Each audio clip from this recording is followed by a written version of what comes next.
Hi guys, we're here for a Bible in a Year Challenge reading for December 12th. That's going to be read from Obadiah, Proverbs 24, and Matthew 10. Okay, so Obadiah has one chapter.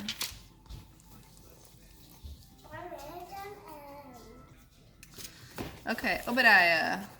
This is the vision that the sovereign Lord revealed to Obadiah concerning the land of Edom. Edom's judgment announced. We have heard a message from the Lord that an ambassador was sent to the nations to say, "Get ready, everyone. Let's assemble our armies and attack Edom." The Lord says, "I will cut you down to size among the nations. Edom, you will be small and despised. You are proud because you live in a rock fortress and make your home high in the mountains. Who can ever reach us way up here?" you ask boastfully. Don't fool yourselves. Though you soar as high as eagles and build your nest among the stars, I'll bring you crashing down. I, the Lord, have spoken. If thieves came at night and robbed you, they would not take everything. Those who harvest grapes always leave a few for the poor. But your enemies will wipe you out completely. Every nook and cranny of Edom will be searched and looted. Every treasure will be found and taken. All your allies will turn against you. They will help to chase you from your land. They will promise you peace while plotting your destruction. Your trusted friends will set traps for you, and you won't even know about it. At that time, not a single wise person will be left in the whole land of Edom, says the Lord. From the mountains of Edom, I will destroy everyone who has wisdom and understanding. The mightiest warriors of Teman will be terrified, and everyone on the mountains of Edom will be cut down in the slaughter. Reasons for Edom's punishment. And why?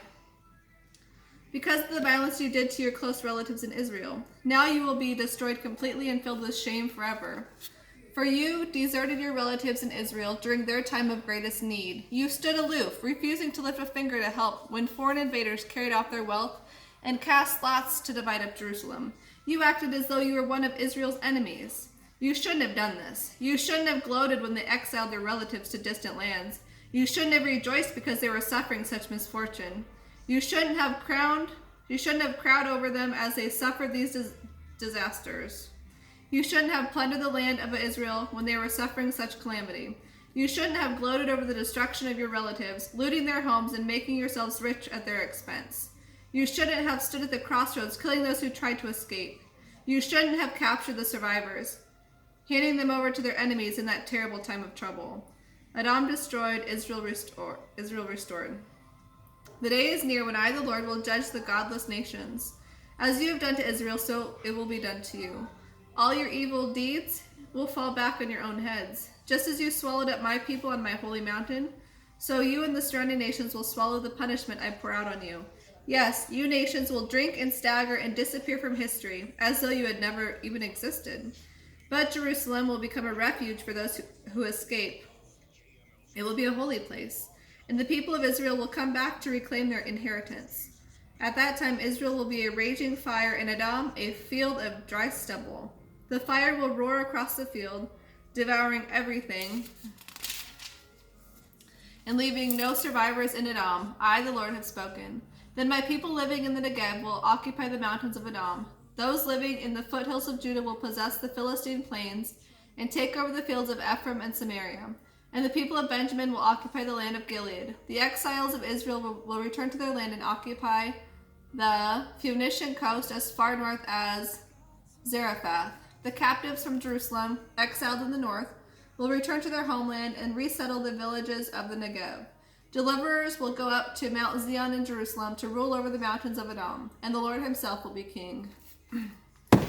Okay, and Proverbs 24. Don't envy evil people. Don't despise their company, for they spend their days plotting violence, and their words always stir up trouble. A house is built by wisdom and becomes strong, through good sense. Through knowledge, its rooms are filled with all sorts of precious riches and valuables. A wise man is mightier than a strong man, and a man of knowledge is more powerful than a strong man. So don't go to war without wise guidance. Victory depends on having many counselors. Wisdom is too much for a fool. When the leaders gather, the fool has nothing to say. A person who plans evil will get a reputation as a troublemaker. The schemes of a fool are sinful. Everyone despises a mocker. If you fail under pressure, your strength is not very great. Rescue those who are unjustly sentenced to death. Don't stand back and let them die. Don't try to avoid responsibility by saying you didn't know about it. For God knows all hearts, and he sees you. He keeps watch over your soul, and he knows you knew. And he will judge all people according to what they have done.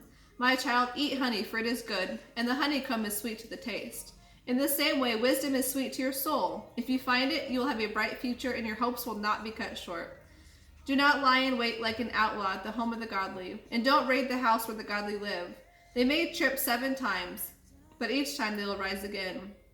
But one calamity is enough to lay the wicked low. Do not rejoice when your enemies fall into trouble. Don't be happy when they stumble. For the Lord will be displeased with you and will turn his anger away from them. Do not fret because of evildoers. Don't envy the wicked, for the evil has no future. Their light will be snuffed out.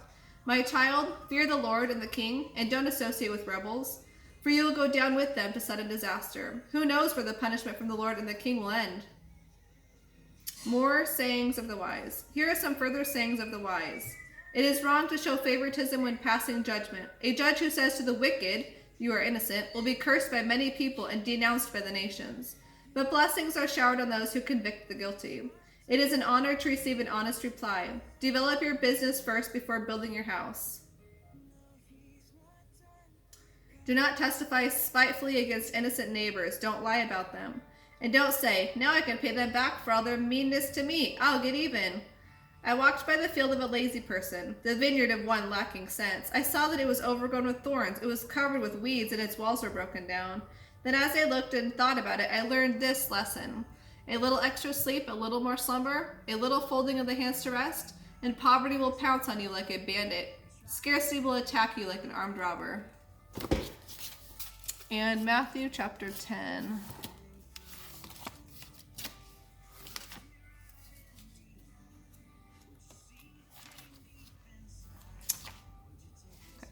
Jesus sends out the 12 apostles.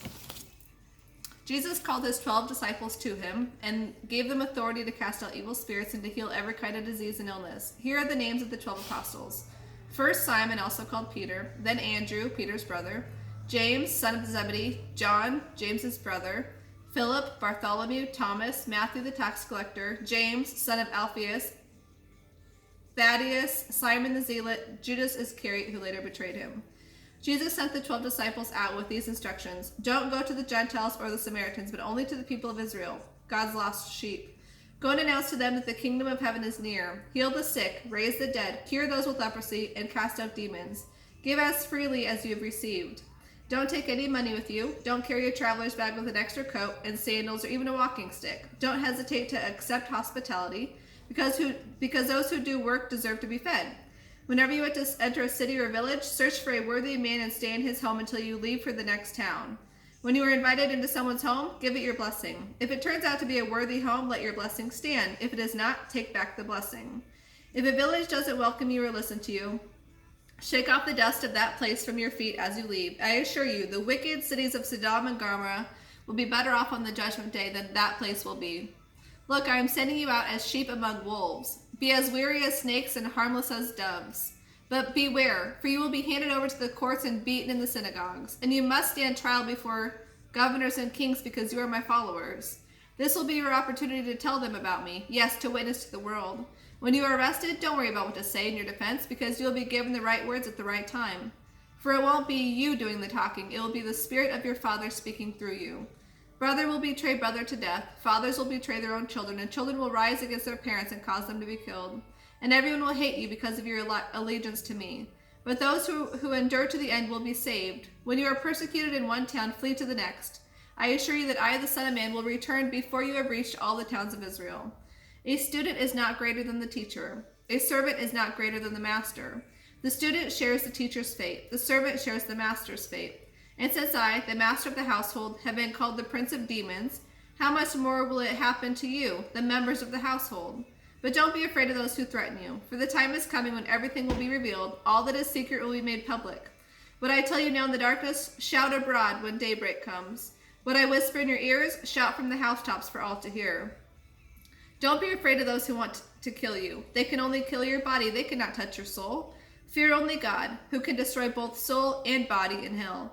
Not even a sparrow worth half a penny can fall to the ground without your Father knowing it. and the very hairs on your head are all numbered. So don't be afraid. You are more valuable to him than a whole flock of sparrows. If anyone acknowledges me publicly here on earth, I will openly acknowledge that person before my Father in heaven. But if anyone denies me here on earth, I will deny that person before my Father in heaven. Don't imagine that I came to bring peace to the earth. No, I came to bring a sword. I have come to set a man against his father, and a daughter against her mother, and a daughter-in-law against her mother-in-law. Your enemies will be right in your own household. If you love your father or mother more than you love me, you are not worthy of being mine. Or if you love your son or daughter more than me, you are not worthy of being mine. If you refuse to take up your cross and follow me, you are not worthy of being mine. If you cling to your life, you will lose it. But if you give it up for me, you will find it. Anyone who welcomes you is welcoming me, and anyone who welcomes me is welcoming the Father who sent me. If you welcome a prophet as one who speaks for God, you will receive the same award a prophet gets. And if you welcome good and godly people because of their godliness, you will be given a reward like theirs. And if you give even a cup of cold water to one of the least of my followers, you will surely be rewarded. That is all for today's reading. We'll see you tomorrow.